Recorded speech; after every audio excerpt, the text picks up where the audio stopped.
नमस्कार मंडळी. सकाळच्या घाई गडबडीत मिस्टरांच्या डब्यासाठी काय द्यावं हा प्रश्न सगळ्यांनाच पडतो. त्याबरोबर ते पौष्टिक आणि चवदारही असायला पाहिजे. तर म्हणूनच आज मी गोल भोपळ्याची झटपट बनणारी आणि एकदम चवीला उत्तम अशी भाजी बनवतोय. चला तर सुरुवात करूयात रेसिपीला. त्याआधी चॅनलवर नवीन असाल तर चॅनलला सबस्क्राईब करायला विसरू नका. इथे भोपळा आपण कट करून घेतलेला आहे. त्यासाठी लागणारे मसालेही काढून घेतलेत. कढईमध्ये तेल टाकायचं. जिरे, मोहरी, बडीशोप आणि थोडेसे मेथे आपण तेलामध्ये टाकून घेतल्यात. त्याला व्यवस्थित असं फुलू द्यायचं. त्यामध्ये अद्रक किसून टाकलेला आहे. कढीपत्ता टाकायचा आहे. त्यालाही व्यवस्थित परतून घ्यायचं.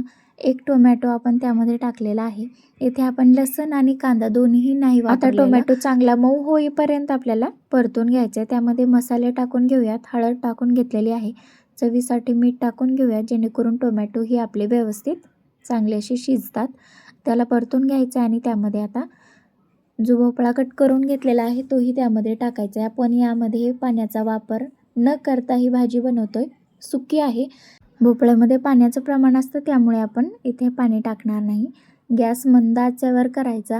व्यवस्थित त्याला परतून घ्यायचा आणि 5 ते 7 मिनिटे व्यवस्थित असं आपल्याला मंद आचेवर शिजवून घ्यायचे. तोपर्यंत इथे आपण चपात्यासाठी पीठ मळून घेऊयात. चवीनुसार मीठ टाकलेलं आहे आणि इथे मी अर्धी वाटी दूध टाकलंय. दुधामुळे चपात्या मऊ लुसलुशीत राहतात.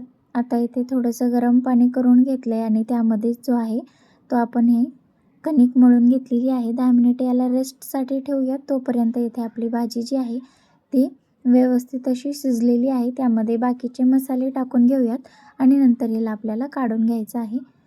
एक वेळेस चांगलंसं परतून घ्यायचं. चवीनुसार लाल तिखट टाकून घ्यायचं आहे. तुम्हाला हवं असेल तर तुम्ही यामध्ये थोडंसं चिंच, त्याचबरोबर थोडीशी साखरसुद्धा टाकू शकता, जर तुम्हाला आंबट गोड अशी चव हवी असेल. आता त्यावरून थोडीशी कोथिंबीर टाकायची, व्यवस्थित मिक्स करायचं आणि भाजीला काढून घ्यायचं आहे. इथे आपण चौकोनी टाईप अशी चपाती बनवतोय, तर तेही आपण इथे लाटून घेतलेली आहे आणि तिलाही दोन्ही बाजूनी खरपूस असं आपल्याला भाजून घ्यायचं आहे. आणि इथे आपला टिफिन बनवून तयार झालेला आहे. चवीला भाजी उत्तम अशी झाली आहे. त्याचबरोबर मऊ लुसलुशीत अशा चपात्या. पौष्टिक आणि झटपट बनणारी रेसिपी आहे टिफिनसाठी.